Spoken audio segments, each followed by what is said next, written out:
The real difficulty came later, when Gordon Brown was Prime Minister, and we had the second embryology bill. First one had been run as a backbencher. It was determined on a free vote. Gordon, as Prime Minister, wanted this one to be done on a three-line web. Now, it was the first time that I'm aware of in modern political history that a vote of this nature was whipped by the governing party. What was the actual point at issue? The point at issue was the creation of human-animal hybrid embryos for the purposes of experimentation.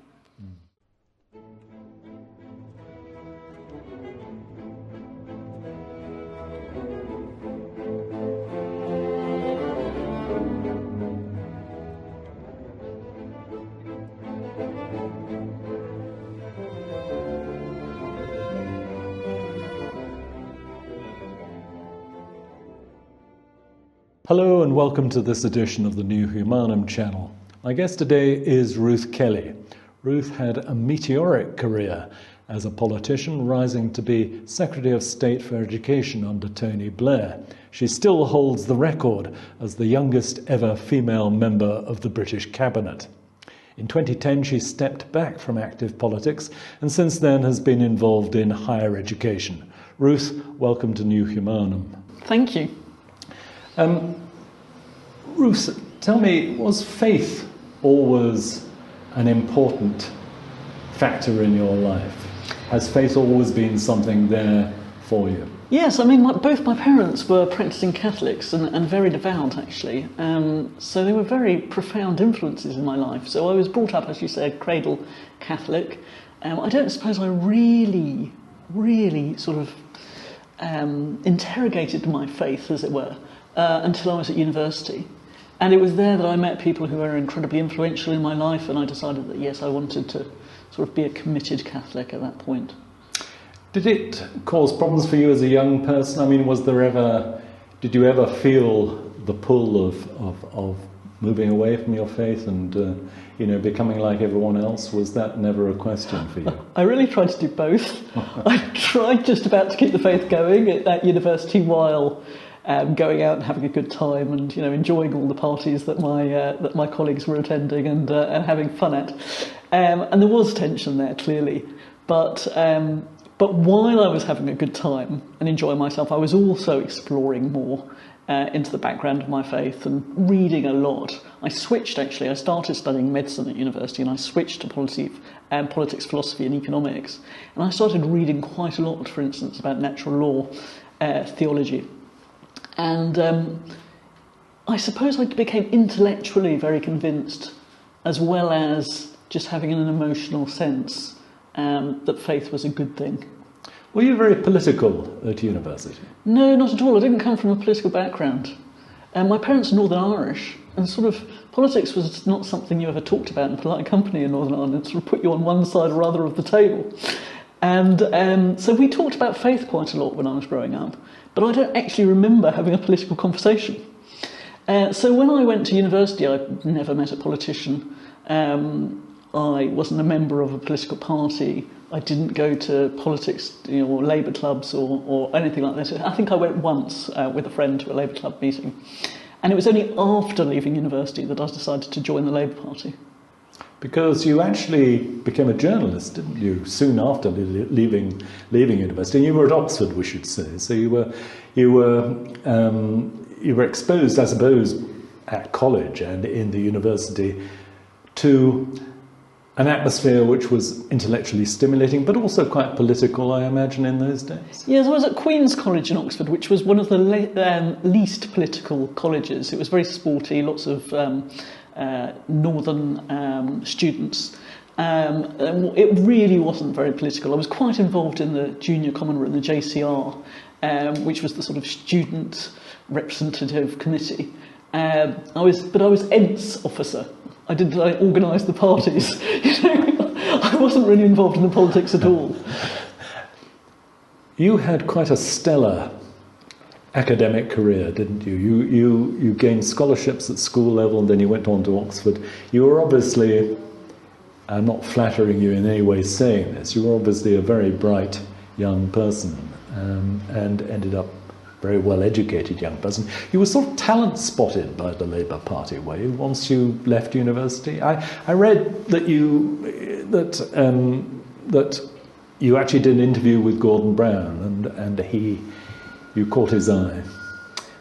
Not quite. Tell me. So after I left university, I went to be a teaching assistant in Spain for a year. I didn't have a clue what I was going to do with my life. And I decided probably the most exciting thing I could do is work in the media, because that's what everyone wanted to do at the time. So I, as it were, took my fortune into my own hands. I wrote to The Guardian, to Will Hutton, who was then the economics editor on The Guardian, who, it turned out, had just started 3 weeks earlier. I wrote to him, sending him my CV and saying I'd love to come and help over the summer to do some work experience. Didn't hear anything back, obviously. He was a very busy man. He'd just started. So I picked the phone up and rang a couple of days later. And he said, "Oh, I've got my CV on your CV on my desk here in front of me.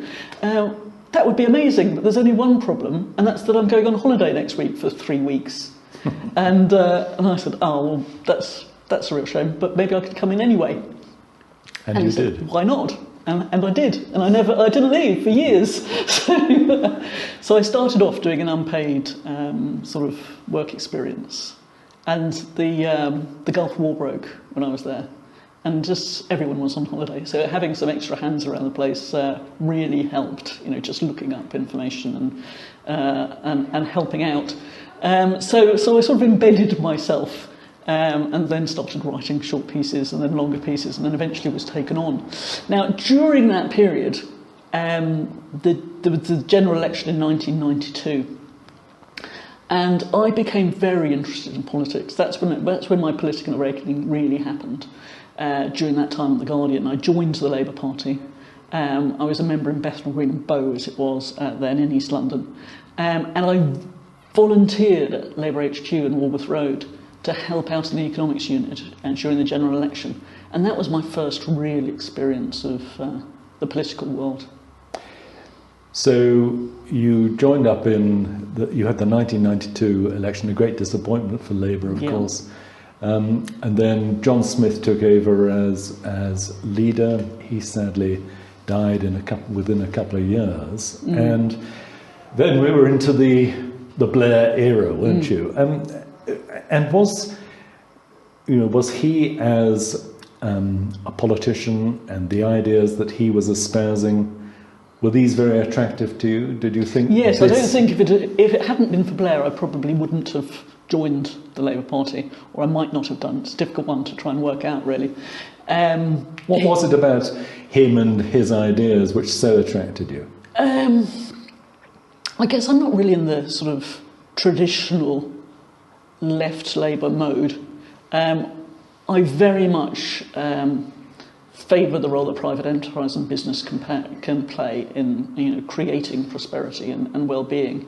And I think, as well as being very committed to tackling social justice, and I think that Blair, for me, just summed up that approach to politics, the combination of economic prosperity, economic efficiency, plus the regard for social justice. Social justice and Catholic teaching. Did you find that Blairism was very consonant with Catholic social teaching? Is that one of the things that made it so easy for you to become involved with New Labour, that you saw in what they were trying to do strong echoes of Catholic social teaching? Yes, very definitely.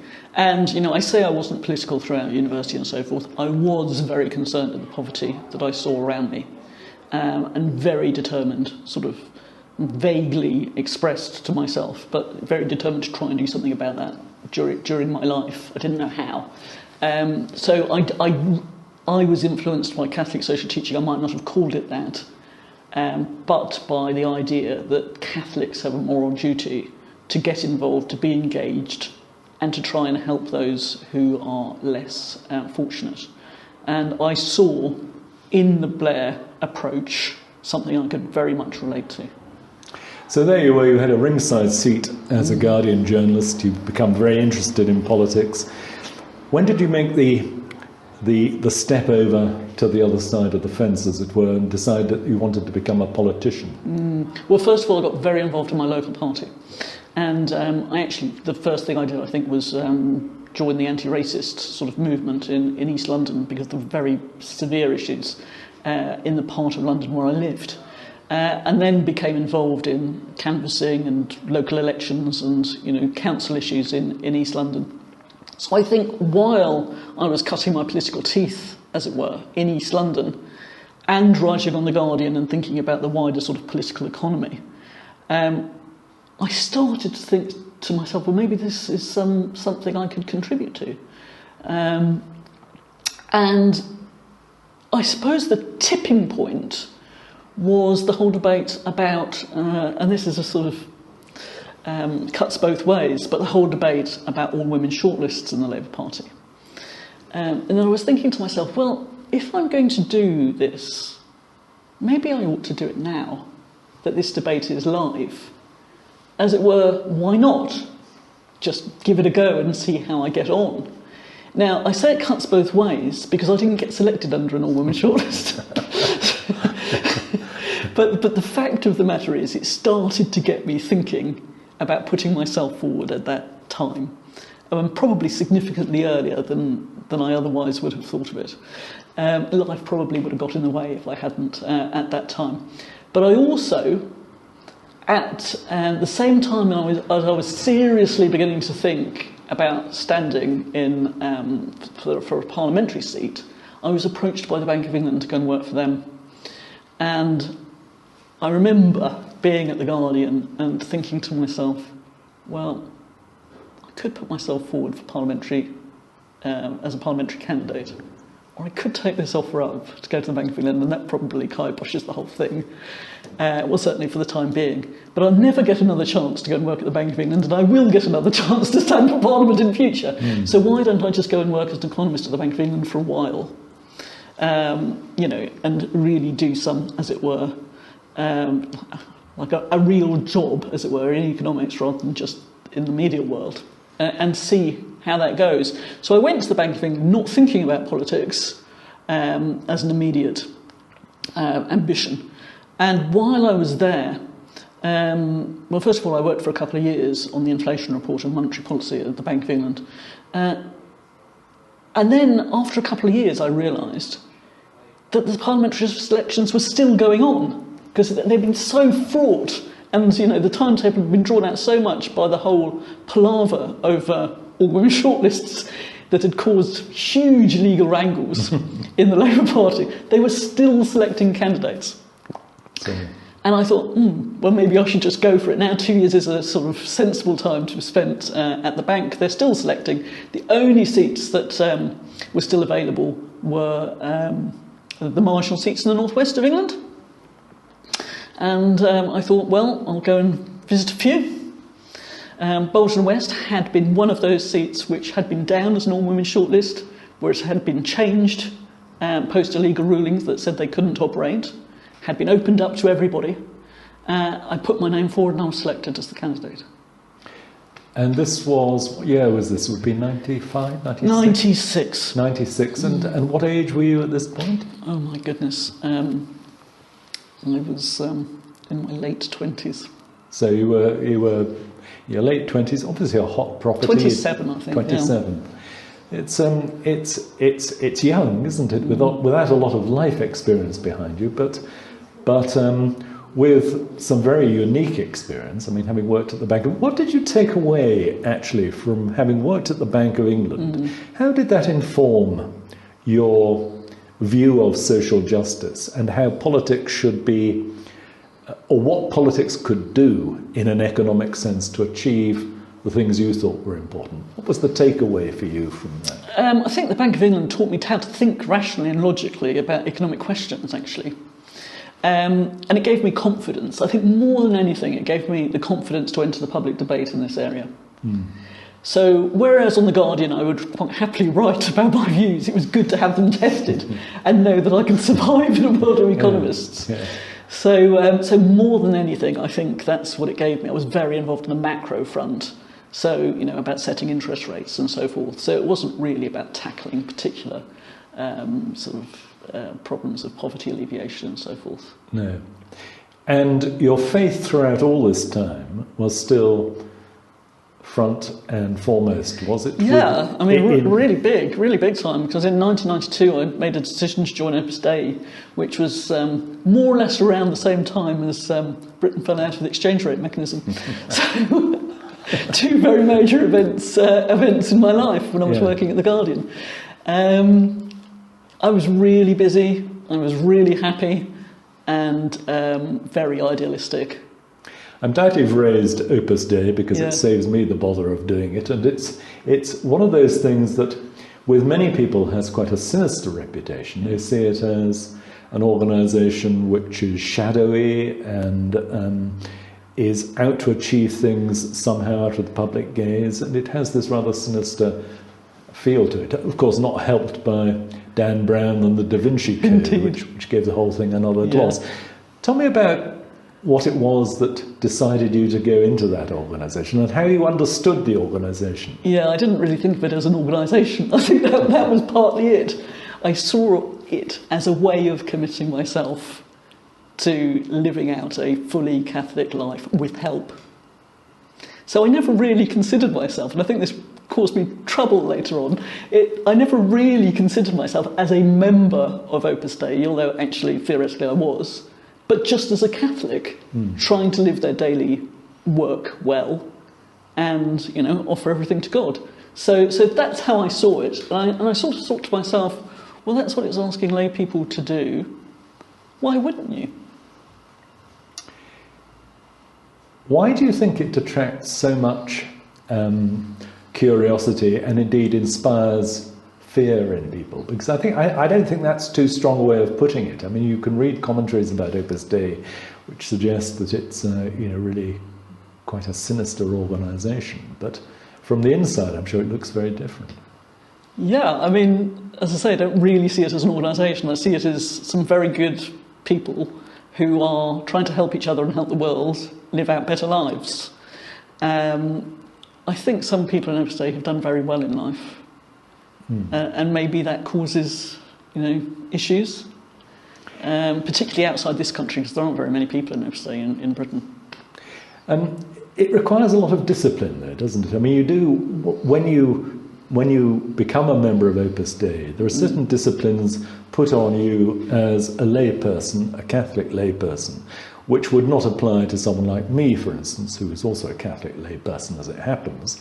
But not under the same sort of... What sort of extra disciplines does it involve? Well, it involves some what's called a sort of rhythm of life, as it were. I mean, there are people who would, live under a Benedictine rule, or they do this or they do that. And Opus Dei has its own rhythm of daily norms. Now, I always feel slightly awkward when people ask me this, because I'm the worst example of how to live out these in practice. Because I have had such tremendous pressure just surviving an ordinary life with work and family. But the idea is that people pray every day, they try to get to Mass every day, and they say a rosary and so forth, and receive the sacraments regularly. And you have, as you just said, this has sometimes been a difficult regime. Been a challenge. Yes. So here we are. The 1997 election comes along. You get elected in the Blair landslide. That must have been a joyous moment and a joyous time. You must have felt there was enormous potential. Yes, but it wasn't the biggest thing in my life, because I just got married. And that was an even bigger thing. And I was expecting my first child just after the 97 general election. So... there was a lot happening. There was a heck of a lot happening. I never wasted much time. So I met my husband in Tower Hamlets, Labour Party, my future husband. We married in June 96, so a few months after I was selected as the candidate. So I was already the candidate when we married. I then had my first child in May 1997. So, and I was commuting up and down, working at the Bank of England during that entire period. So to Bolton, which isn't that close to London. So it was an incredibly busy time, and sometimes I think that the night of 1997, the election night, was one of the worst ever, because I was exhausted, and I absolutely had to go to the count and the post-election party, which went on till 4 a.m, and then found crowds of people outside the front door at 7 a.m. the next morning drinking champagne. Doesn't sound too bad. No, but when you're 8.5 months pregnant, yes, it's quite challenging. Did you consider yourself, or do you consider yourself, a feminist actually? And because now the reason I ask is that I would expect, or Opus Dei people that I've known, and I've known some over the years, I think there is a traditional view of women's roles in a way, or certainly a traditional view of Catholic motherhood and what that entails. Oh yeah, no, and I sure. wonder, and I wonder, whether there was any do you consider yourself a feminist, and was there any conflict there? Well, feminist is such a loaded term, so it's not a yes/no answer. Do I believe in equal rights for women and equal opportunities for women? 100%. So I couldn't have been a stay-at-home mum. No. That wouldn't have led to my flourishing, or indeed my family's flourishing. So I think these are very, very individual decisions. Yes. But yeah, should women have the same opportunities in life as men? Absolutely. So that is your definition of feminism, one who believes in equal rights for women, and it's as simple as that. Simple as that, yeah. And there's no contradiction there between your life as in Opus Dei, your life as a Catholic, your life as a politician. No. Motherhood came first, but that didn't mean to say that it was incompatible with having a career, you have to stay at home tied to the kitchen sink, or that your voice shouldn't be heard just as much as anyone else's. So here you are, 1997, you're just elected, you're one of the Blair babes, you appear in those photos of Blair surrounded by his newly elected female MPs. It must have been a heady time, also you've just given birth, there's an awful lot on your plate, and yet your career from there on is a steady progression. I mean, you had quite a quick rise through the ranks, didn't you? Yeah, much faster than I could ever have anticipated. So so Eamon, my first son, was born in late May of 1997, and it was not that long before we were in the summer recess, and we spent all of that time up in the constituency, so that suited very well when he was very young. Came back in the autumn to Parliament, at which point I tried to join in, as it were, in Parliament, and I was on the Treasury Select Committee. Suited me very well, and I was able to use my economics background and so forth. And then I remember the following summer there was a reshuffle and things were happening, and I was at home with I think my second baby having just been born, and I got a message to call Nick Brown, and then I was thinking, it's a journalist. I've mixed Nick Brown up with someone else who was a political journalist of a similar name, and I thought, that can wait. I don't need to call that back. So 48 hours go past, and I thought, maybe I'll just call them back. Call back, and it was Nick Brown asking me to be his PPS. It just didn't cross my mind that anyone could possibly have thought that I should do anything, at that point. But he was very nice, and I went to work as his PPS for the next 3 years, which actually suited me perfectly because, as you will know, it's a role that has a little bit of status, but really very little responsibility. And, that was a nice way of sort of getting familiar with Parliament, but also being able to spend time at home. It gives you a bird's eye view, of course, of what it involves being a senior politician, doesn't it? So it must have been, and you were intrigued, were you, by the idea of higher office? I mean, were you ambitious actually? Did you feel at that point that you wanted to really forge on? I did, but not with any great urgency, because I couldn't see how that would be possible. Because of the babies? Yeah. I mean, it was really very difficult. And we really struggled to look after them at the beginning. And my husband wasn't working, trained as a teacher for a while. And he was out doing teacher training practice in Dagenham for, most of the first year. And I looked after them one weekday, and my parents looked after them one weekday, and we had a childminder for 3 weekdays, and it was very, very difficult. So yes, while I was fascinated by policy and thought that I would like to do that, it wasn't something that I was pushing myself forward to do. No, but your superiors in the party had obviously got you marked down as a talent, and it wasn't long before you were yourself a minister, wasn't it? Yeah, I put that down to the fact that not very many people could talk about economics sensibly. No. I mean, your experience at the Bank of England was invaluable. Hugely helpful. Yeah. Like, really, really helpful. And I had an MSc in economics as well. So I had, I was one of the very few backbenchers who could talk credibly about the subject. So it was after the next election. And again, I was not expecting to be appointed to a ministerial role, but I was asked if I'd join the Treasury. And you did. And I did.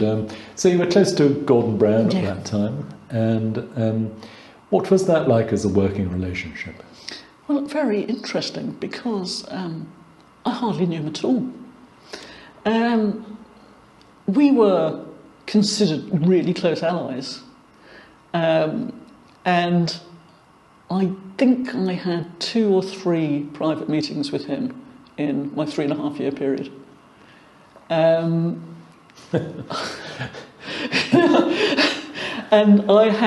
that was over Equitable Life. I don't know if you remember it, but it was, it was a really big issue at the time that I was handling as economic and then financial secretary.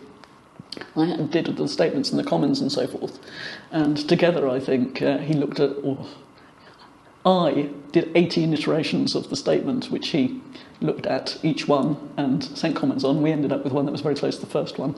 So he really took a very strong interest in that piece of work.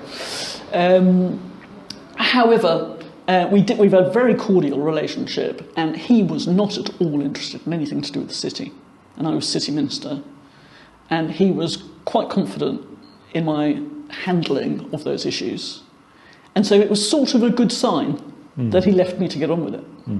So he obviously had great confidence in you and just let you get on with the job. Yeah, it worked well in some respects. Yes, I mean, he's, I think to the country, Brown has always been a slightly enigmatic figure. I mean, you say you were viewed as very close to him, and yet hardly met him over the course of those years. For the rest of the country, he was also a bit of a perplexing figure, I think, in some ways. Although himself a man of Christian belief and faith, did you ever discuss that with him? I don't think it ever came up. I mean, as I say, I didn't really have conversations with him. So, in fact, I don't think he asked about the family while I was there, despite having 3 young children and having my 4th while a Treasury Minister. So, as you rose up through the ranks, you became a Treasury Minister, as you say, and you began to attract more attention, more media attention yourself. And the question of your Catholicism, your faith, started regularly to appear in profiles about you when people were interested in you, as they are in prominent politicians, about what sort of person you were. It began to be something which was remarked upon quite a lot. The fact that you were a Catholic, that you were, and then this idea that you were part of Opus Dei came up. Was that uncomfortable? I don't think that really came up until I was in the cabinet, you know. No. I think when I was at the Treasury, I was very sheltered. People saw me as, yes, a mother, but an economist who was sort of doing a competent job at the Treasury. Maybe a high flyer as well. But no, I don't think the faith issue ever really came up, because it was a huge shock to my system when people took a real interest in everything in my life when I got to the cabinet. So that didn't arise until, so we're now talking, was it 2004? Was that when you went December into the cabinet? 2004, yeah. And you had the distinction, still hold the distinction, I think, of being the youngest ever woman to be in the cabinet. That's quite something down on your CV. Does it? Yeah. I mean, it's a proud thing, isn't it? Yeah, it still strikes me as slightly unbelievable. But yeah. What did it feel like, actually, when you... I mean, it must have been... You know, that is an achievement in anybody's book.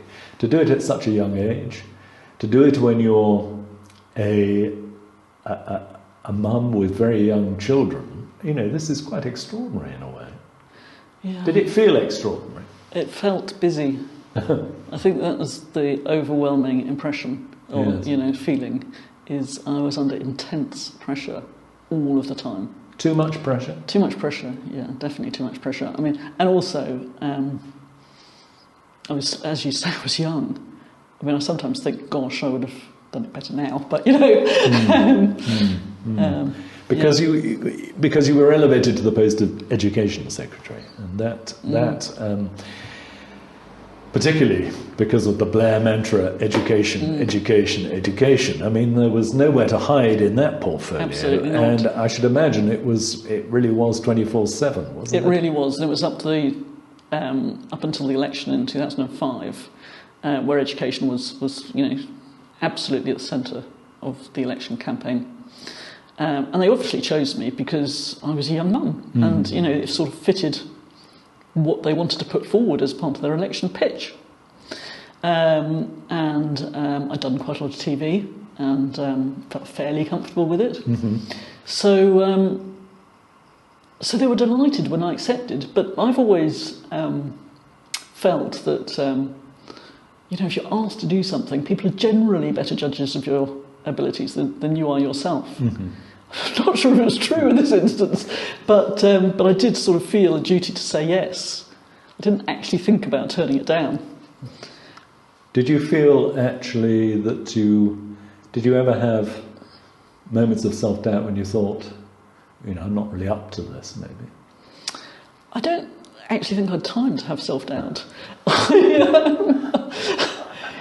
I literally had so much to do. So I took the portfolio on in mid-December, and absolutely, I had put the 2 following days, blanked them out of my diary to do Christmas shopping. And suddenly I realised I wouldn't be able to do the Christmas shopping for the kids, because I had to go into the department. And that was one of the worst Christmases, because I had to order everything online from Hamleys one evening, and they delivered the presents to the wrong house, it turned out. And we didn't get them until Christmas Eve. Yes. So there were a lot of really, sort of tricky moments. And then in January, I had the North of England speech, which is one of the signature educational speeches of the year, and where I wanted to set out my stall on education. And so I did spend quite a lot of the sort of first week of January writing that speech. So the pressure was always on, but I really didn't have much time for self-doubt. I suppose self-doubt isn't something I've particularly struggled with for better or for worse over the years. Yes. I wonder, does that confidence come... Where does that confidence come from? It's an intellectual confidence, obviously. You need have no doubt about your intellectual capacities, clearly. But it's not all about that, is it? You have to have a certain personal confidence, and I wonder where that comes from. Well, I think my faith has a large part to do with it, and the fact that I was brought up in such a loving environment by my parents. I have to put some of it down to them, really. I really was. and there was never any room for self-doubt. So yeah, I credit that. But also maybe I changed schools an awful lot when I was growing up for one reason or another, and sort of having to cope with new contexts and new scenarios. I got quite used to it. So you're in the cabinet, and now the focus really is on you, and so people do start noticing the fact that you're a Catholic, that you're in Opus Dei. The questions multiply about this. That can't have been terribly easy, I imagine. No, because it wasn't easy at all, because my whole sort of political persona had been an intellectual one about sort of political economy and principles and so forth. It wasn't about me. And I just wasn't very prepared for it. So yeah, it just came as a little bit of a shock to the system. Yes, it was perhaps a little naive of you not to be prepared for that, because given the party you were in... Now, help me here. I mean, I would have said myself that Labour, in those years, it was quite right on, it was quite politically correct, and it seemed to me that there was a tension between what the Labour Party was and what traditional Christian teaching was, actually. I mean, were you aware of that? Oh, yes. I mean, that was one of the reasons I didn't join the Labour Party earlier, I think, is because I've always been pro-life, and, it's not a natural fit with many, and there are pro-life MPs in the Labour Party, but it doesn't sit very comfortably with the majority of people. So I was more aware of those sorts of issues. And was there hostility because of that? I think there probably was a bit of people thinking it was just a bit strange. I mean, I read one or two profiles of you before this interview, and some writers made a lot of the fact that you were this Catholic Opus Dei person, that your faith was what was the motivating force of your politics, but that it didn't sit easily with the centre of opinion in your own party, which was very strongly pro-abortion, pro-choice. I mean, you were in a slightly contradictory position, weren't you? Yeah, I mean, it wasn't an obvious choice for me that it was the Labour Party that I'd join. No. Could you have been a Tory? I would have felt uncomfortable. And I think that's fundamentally what it came down to, is where did I feel most comfortable? I mean, my sort of animating factor or force was dealing with poverty. And I felt comfortable surrounding people with people who clearly shared those concerns. Yes. And I wasn't, as it were, someone on the religious right who was campaigning proactively in areas of pro-life policy or so, whatever. That was just part of who I was. There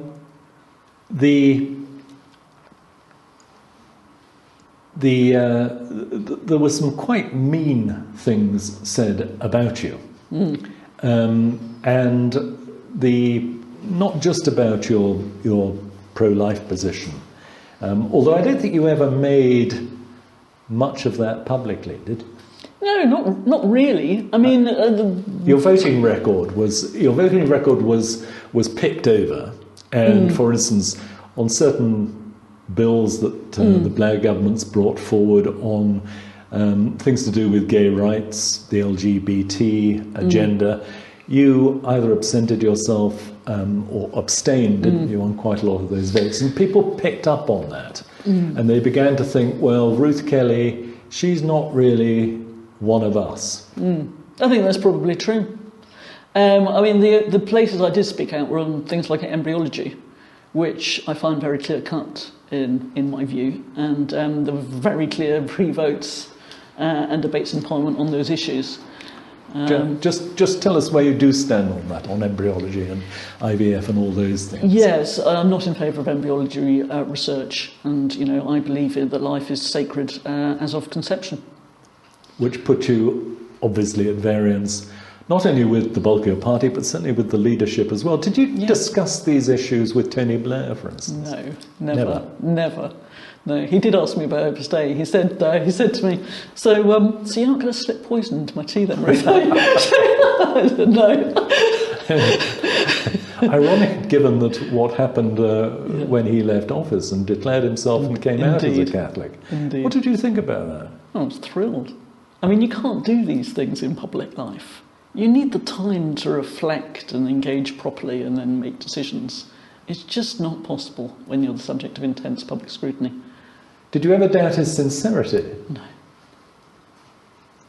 I mean, it was Alistair Campbell, wasn't it, who famously said, "We don't do God." You know, what do you think of that? The fact that you had, so there you were in a government where Blair and Brown, it's two leading, the architects of the whole project, the leading figures, both of them Christian believers.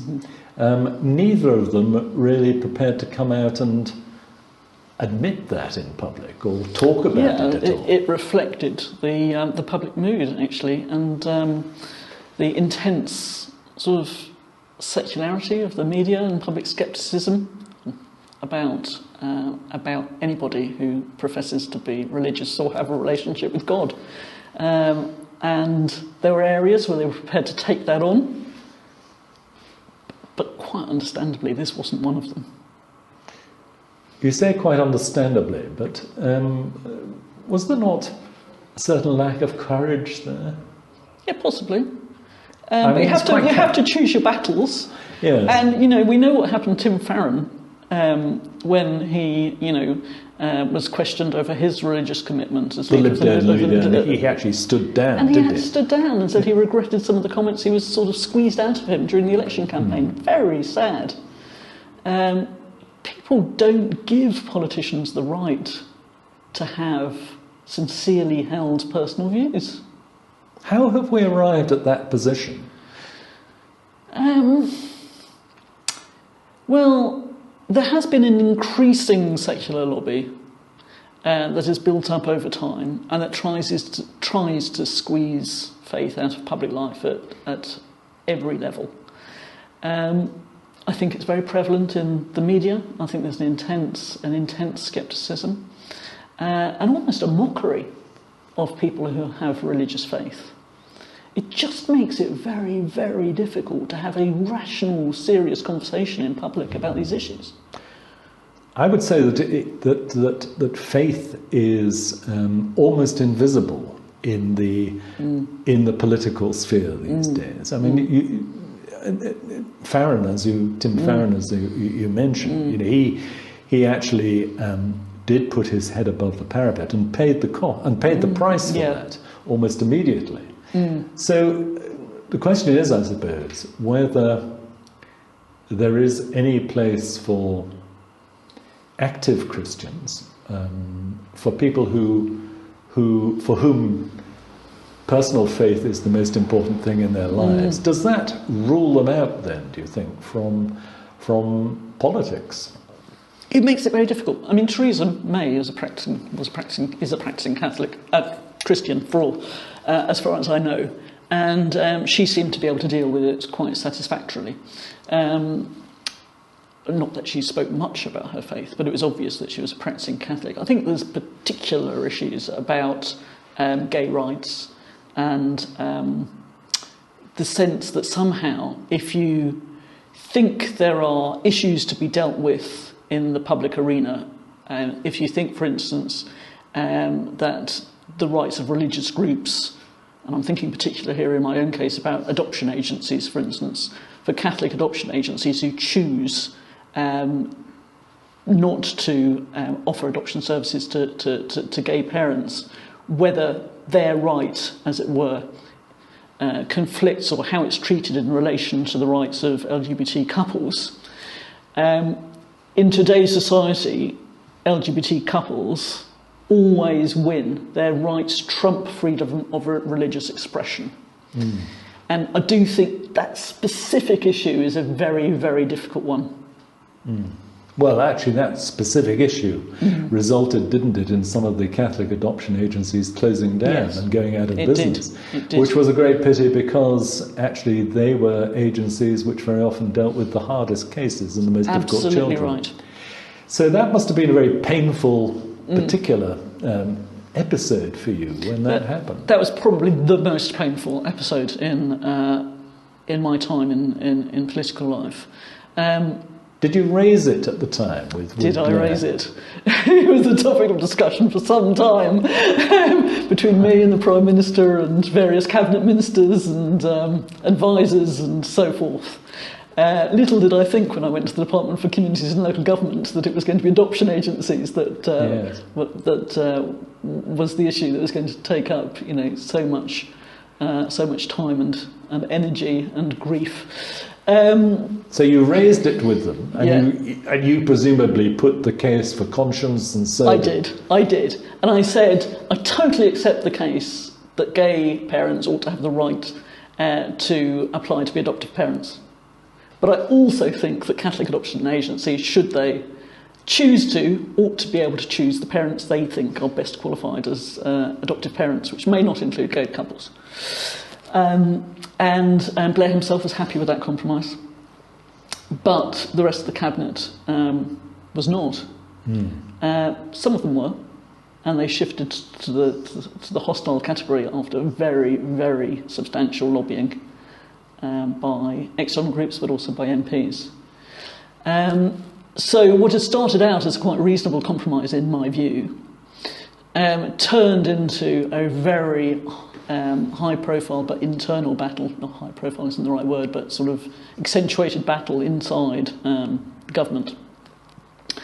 And I came to a sort of private agreement with the Prime Minister that if there was something that I could come up with that worked, which, as it were, gave the impression that everybody could adopt wherever they like, but in practice saved Catholic adoption agencies, then that would be fine. And I took some external private legal advice to see how that might work, thinking about consortia and so forth of adoption agencies who together might offer services. And that is what I thought we could agree and did. But actually, when it came to it after the event, Catholic adoption agencies took legal advice themselves and decided the hurdle was too high. They didn't want to risk it. And very sadly, they either closed or took off the Catholic name, as it were, and became secular organisations. After an episode like that, and after that particular episode, did you think that really your time in politics, your place in politics was coming to an end? That maybe, did you feel that you could achieve what you needed to achieve? Both as here you are, a prominent, powerful politician, a fervently believing Catholic, a disciplined believer, and yet on a crucial issue like that, despite you having the ear of the Prime Minister, making the case is lost and it goes against you. Where does that leave you as a politician? It did go against me in the headline terms. I thought I had found a way through. Turned out not to work, but I did think I had found a way through, and that gave me some cause for hope, actually, even though it was very, very difficult. What I felt throughout this time is that I was maturing, actually, as a politician, learning a huge amount on the job, as it were. And then I did improve all the way through my time in the cabinet in both dealing with difficult issues and actually learning how to sort of work the system to get outcomes that I felt more comfortable with. But I suppose that the power of the secular lobby really did shock me. Well, I knew it was there, but I didn't know quite how strong it was. Did you win any battles against them in your time? No, I can't think. You're thinking about traditional sort of sanctity of life type issues. Yes, I mean, you know, the things which were important to you as a Christian, as a Catholic, did you win any battles? There weren't many. There weren't many. No. That was the most significant. Nearly all of the others were done as free votes, and that's how I think they should be decided. And I had sort of gone into politics thinking we can determine those sorts of issues on free votes, and I can make a difference in the other areas. Not I want to go into politics because I want to make a difference in these particular areas. I just needed to be able to cope with them and find a way through the political system, as it were.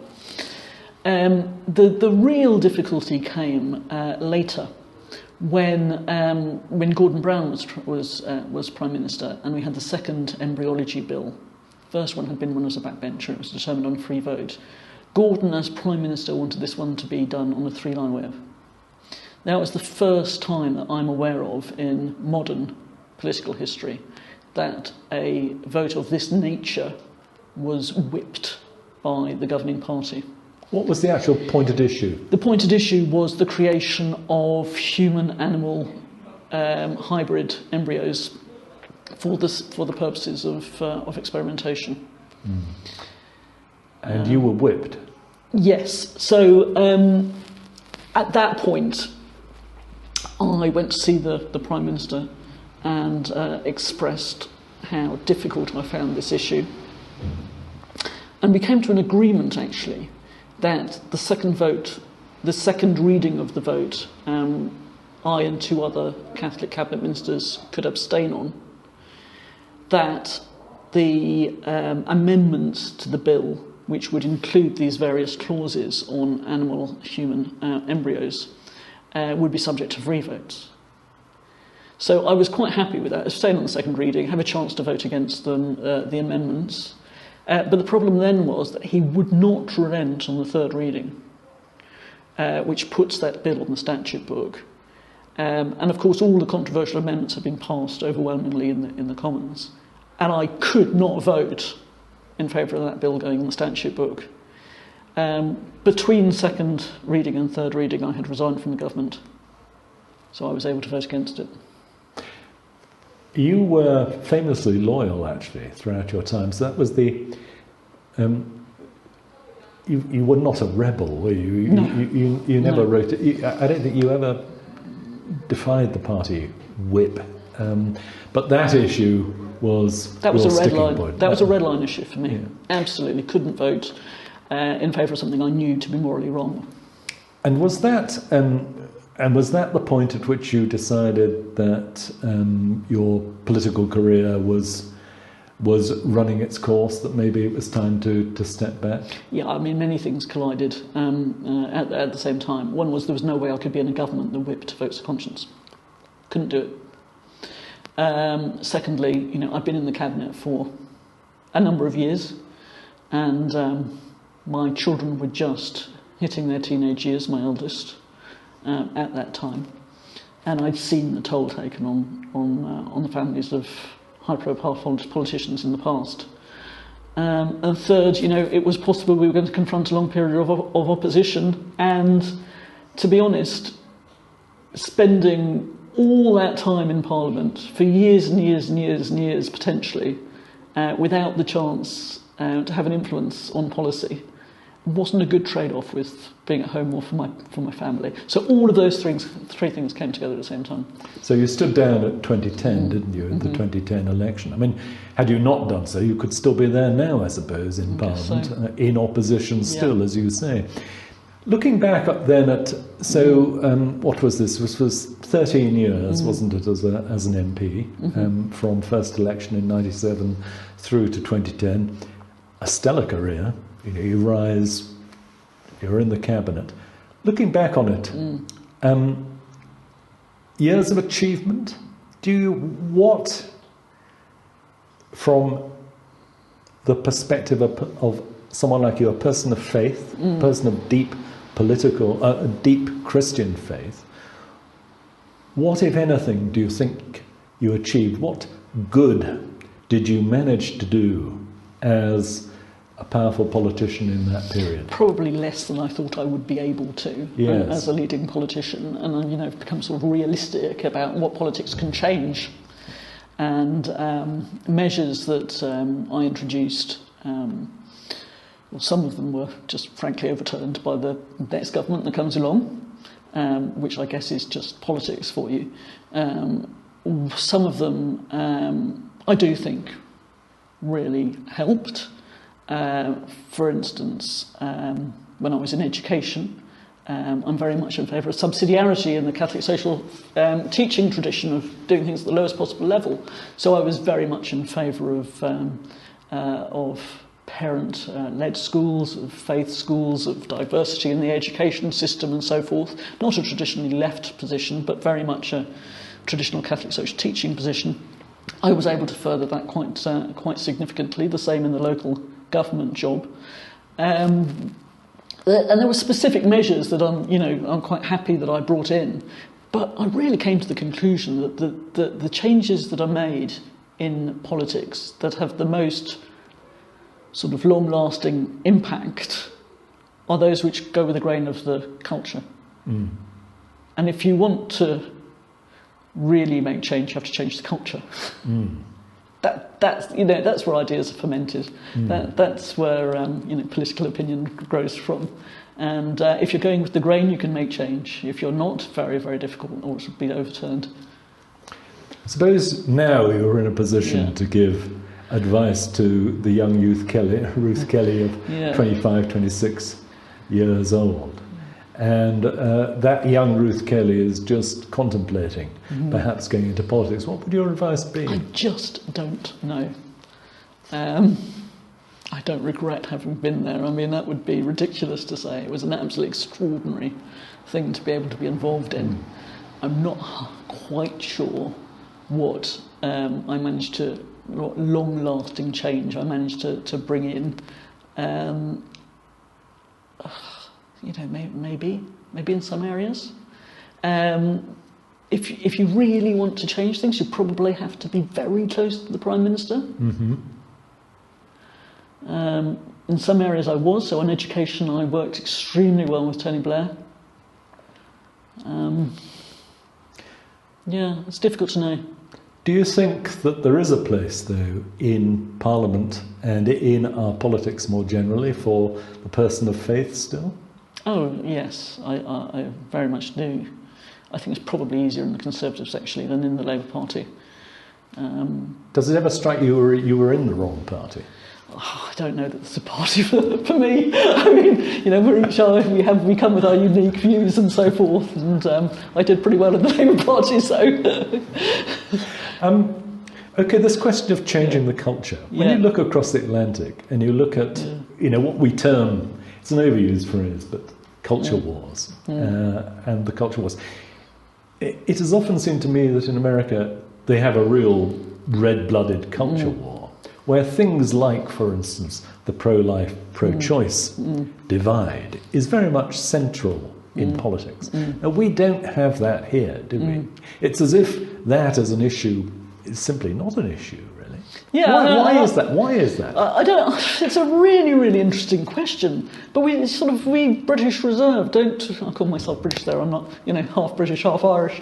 The natural reserve. We don't talk about politics or religion. There's something not polite to talk about controversial issues, and they're definitely controversial. We're very different to the Americans in that sense. We don't wear a religion on our sleeve. And I think that's probably why I found it quite hard both to talk about, these sorts of controversial life issues as well as talk about religion when I was in public life. Just wasn't brought up to do that.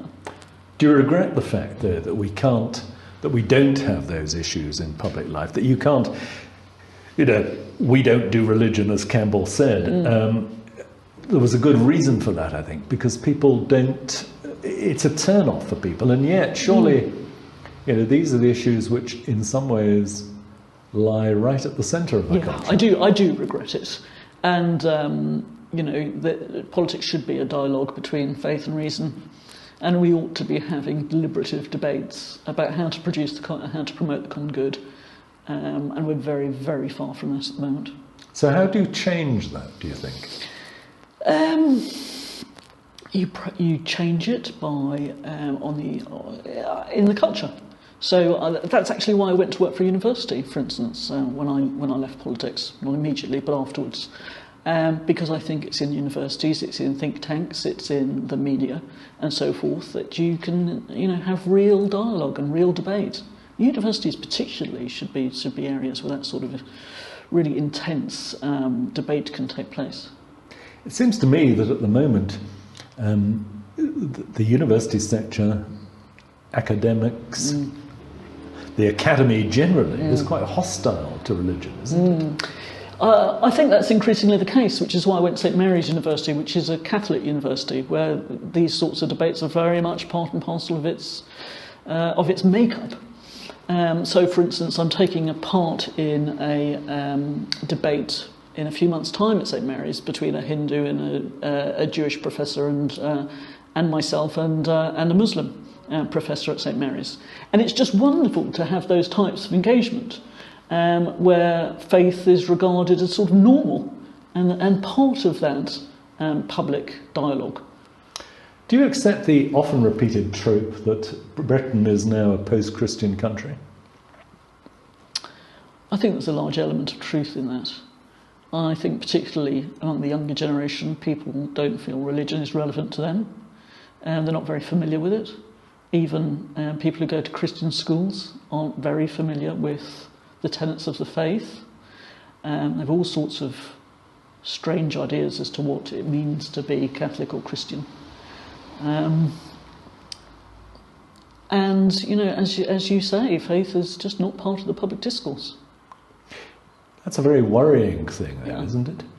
I mean, there are those who argue, and I've heard arguments that go along the lines that what we're looking at the moment is a sort of moral collapse across the board in our culture, and that our culture is in some way heading for something ghastly but unknowable at the moment. That people talk in quite apocalyptic terms about us being, on the brink of something, on the brink of some sort of moral, cultural disaster. Do you have any truck with those kind of views? Yes, I do think the idea of an objective moral standard has started to disappear, and values are becoming much more subjective. So, I think what I do, and you're allowed to think what you do, and there's not much dialogue between the two. And people in the younger generation, as it were, wanting to lead their best life without thinking what it is to make a meaningful contribution to the common good. So I think that sort of moral fabric, shared understanding of what it is to live morally and so forth has started to disintegrate. I think Jonathan Sacks called it moving from a we society to an I culture. And that is profoundly worrying. And how do you arrest that kind of development? I mean, what Yeah. You're somebody who was at the top in politics. You're now in an academic role. You've devoted yourself to teaching, and is that the long-term solution? Do you think that it's a question of re-educating the country in some way, re-moralising the country? I think the answer lies in civil society rather than in the political system. So if you look at local communities, you'll find church and faith groups, for instance, really quite strong in certain areas, doing fantastic work, both with their own members of their own faith, but also with others. You'll see community groups. We've seen this in the coronavirus lockdowns and so forth. You see people going out of their way to get to know and help their neighbours. So strengthening those communal bonds between people at a local level and building up from the local area to the town and so forth through the civil institutions is one of the ways in which you strengthen community bonds, social bonds, and sort of recreate a sense of moral community. What do you do about the fact, though, that the big guns, particularly in the media, I think, are consistently sceptical of, if not hostile to, the sort of things that you believe in, the idea of the proper place of religious thought, the proper place of moral teaching in society. This all seems to have been put beyond the bounds by the mainstream media. These are not things which are talked about. In fact, they're avoided, really. Well, no easy answers apart from to produce other publications and channels which deal with things from different perspectives. So I think diversity of channel of communication is actually really important. Finally, Ruth, I mean, you have lived an extraordinary life up to now. You've had this remarkable experience of being a young and powerful politician, and you've retreated from it, retreated back into a more private life. Is that because, in the final analysis, you decided that there was no place for someone like you in politics? It's for a mixture of reasons. I found it very difficult to find a satisfactory niche for myself in politics, where I was both very comfortable that I could plough my own furrow, as it were, to mix my metaphors, and contribute to the government or party agenda. I found it very, very difficult to do that. Harder than I suspected it was going to be. So that's one reason. I think others might be able to do it. Others who, are better dealing with hostility, and sort of have more of a bravura about them. I found it very difficult. Did the hostility that you encountered, did it scar you? Yeah, I think it probably did, yeah. It's taken me a while to get over that. I'm sort of re-emerging into public life these days a bit more. But also I had teenage children. And it's nothing like having 4 teenage children. No. The youngest has just turned 18. So now your parenting is, well, actually your parenting is never done, but it's slightly less hands-on than it used to be. Yes. Are you a grandparent yet? No, not yet, no. That's the next stage, I suppose. But, so when you look back at it now, was your political career worth it? It was wonderful. I don't regret going into politics. I had an extraordinary time. It was such a privilege to do it. I think I did make a difference, but maybe not as big of a difference as I thought I might be able to make at that level. So no, I don't regret my time in politics whatsoever, nor do I regret, however, choosing to walk away at the time that I did. Ruth Kelly, thank you. Thank you.